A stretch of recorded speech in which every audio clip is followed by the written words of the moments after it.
ভাটপাড়ার পুরসভার 10 নম্বর ওয়ার্ডের রামনগর কলোনির বাগান এলাকায় দুষ্কৃতীর তাণ্ডব। এলাকাবাসীরা হোলি উৎসবে মত্ত থাকাকালীন বহিরাগতরা মদ্যপ অবস্থায় এসে এলাকায় তাণ্ডব চালায় বলে অভিযোগ। এ বিষয়ে আমরা আরো বিস্তারিত জানবো আমাদের প্রতিনিধি তন্ময়ের কাছ থেকে।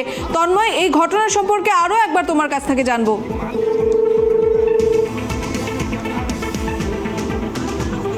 এদিকে স্থানীয়রা দোল উৎসবে মত্ত থাকাকালীন হঠাৎ করেই দুষ্কৃতীদের তাণ্ডব বলেই অভিযোগ।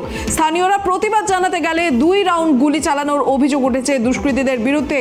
খবর পেয়ে ভাটপাড়া থানার পুলিশ ঘটনাস্থলে পৌঁছলে উত্তেজিত জনতা পুলিশকে ঘিরে বিক্ষোভ দেখায়। ঘটনায় জড়িত একজনকে পুলিশ পাকড়াও করেছে বলেই সূত্রের খবর।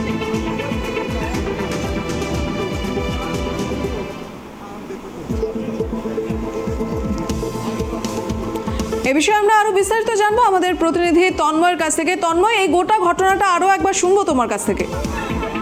দেখো তৃষা, তোমাকে বলে রাখি যে ভাটপাড়া থানার অন্তর্গত রামনগর কলোনি বাগান এলাকায় কিন্তু গতকাল দুষ্কৃতীর তাণ্ডব চলে।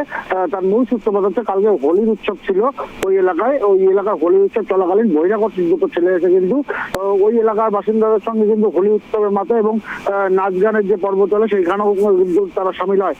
দেখা যায় যে এলাকারই একটি ছেলে কিন্তু তাদের ভিতরে তাদের সঙ্গে নাচ গান করতে করতে হঠাৎই তাদের জামা কাপড় গেঞ্জি ছিঁড়ে দেয়, এমনটাই কিন্তু জানা যায়। পরবর্তীতে কিন্তু গেঞ্জি কেন ছিঁড়ে দিচ্ছে তাই কিন্তু ওই ছেলেটাকে করা শুরু করে। তখন কিন্তু স্থানীয় বাসিন্দা যারা ছিল তারা কিন্তু বোঝাতে চেষ্টা করে তাদের ভুল হয়েছে, ছোট বাচ্চারা ভুল হয়ে গেছে, তবুও তারা শোনে না। তারপরে কিন্তু তারা বহিরাগত আরো কয়েকজনকে তারা ফোন করে তাদের এখানে নিয়ে আসে। এদিনে কিন্তু হুমকি দিতে থাকে। পাশাপাশি তারা পরবর্তী যখন চলে যায়, যাওয়ার সময় কিন্তু পরপর 2 রাউন্ড গুলিও করে। তারা গুলি করতে করতে তারা পালিয়ে যায়। এই ঘটনায় কিন্তু ঘটনার খবর পেয়ে কিন্তু ঘটনাস্থলে আসে ভাটপাড়া থানার পুলিশ। যখনই ঘটনাস্থলে আসে তখনই কিন্তু স্থানীয় যে বাসিন্দারা রয়েছে তারা কিন্তু পুলিশকে ঘিরে বিক্ষোভ দেখাতে শুরু করে।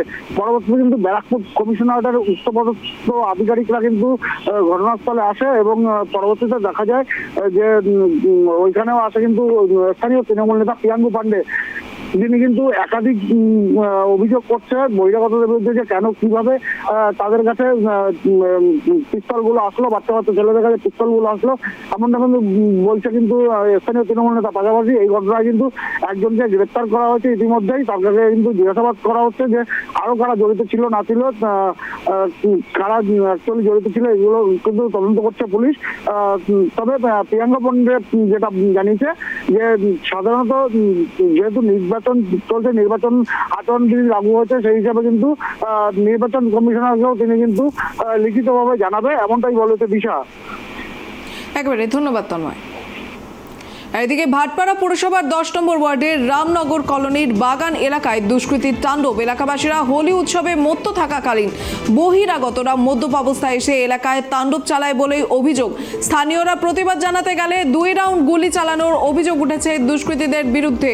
খবর পেয়ে ভাটপাড়া থানার পুলিশ ঘটনাস্থলে পৌঁছলে উত্তেজিত জনতা পুলিশকে ঘিরে বিক্ষোভ দেখায়। ঘটনায় জড়িত একজনকে পুলিশ পাকড়াও করেছে বলেই সূত্রের খবর। তো ওর জামাটা না মানে ছিঁড়ে দিয়েছে, তা ছিঁড়ে দেওয়ার পর ওরা ওখানে ঝগড়া করেছে। আমাদের পাড়ার ছেলেটা সব ক্ষমা চেয়েছে, কি থাকে যে হয়ে গেছে, যা হয়েছে মা ক্ষমা করো, আমাদেরকে হোলির দিনে হয়ে গেছে। তারপর ও কি করেছে, ওরা সব সমাপ্ত হয়ে গেছে। যে ছেলেটা বাড়িতে ও এসেছিল ওই ছেলেটা ওদেরকে ফোন করে দিচ্ছে। ওরা সঙ্গে সঙ্গে 6টা ছেলে ওরা এসেছে, 4টা কি 5টা 6টা ছেলে এসেছে। ওরা এখানে এসে গালাগালি করছে। আমি আর দিদি গেলাম, বলে কি হয়েছে বাবু, কি হয়েছে বাবু? তো বলি না सबको लेकर आए मारो, सबको लेकर आइए मारेंगे, सबको लेकर आइए पकड़ के मारेंगे। हम लोग हाथ जोड़े बाबू छोड़ दीजिए बाबू, गलती होगा, बच्चा लोग का छोड़िए ना बाबू, छोड़िए ना। फिर वो गली से निकला और लेडीज लोग और मर्दाना लोग उनको भी मारने लगा। फिर एगो इधर से लड़का गया दौड़ के, इनका बेटा उसको भी मारने लगा। तो मेरा बेटा भी गया, तो मेरा बेटा को भी मारा, 2 चोर मारा मुखेर मध्य, चोर করে মেরেছে আমার ছেলেকে। আর বলছে কি আমি একে চিনে লিছি, এর ছেলেকে বলছে চিনে লিছি আমি, এখানকার ছেলেদের সবকে আমি গুলি মারবো। इसका लड़का के भी मार 3 রাউন্ড চলেছে গুলি। আতঙ্কতে থাকবে না কেন? বারবার বলেছি প্রশাসনকে কি বোমাগুলি রিকভারি করা দরকার আছে, এলাকাতে বোমাগুলি রিকভারি করা দরকার আছে। এই একটা তরুণ যুবকের হাতে পিস্তল কি করে আসছে, সে পিস্তল কি করে নিয়ে ঘুরে বেড়াচ্ছে, আর চট করে এসে পাড়াতে একটা ঝামেলাতে সে গুলি চালিয়ে চলে যাচ্ছে। এত সাহস কোথা থেকে পাচ্ছে?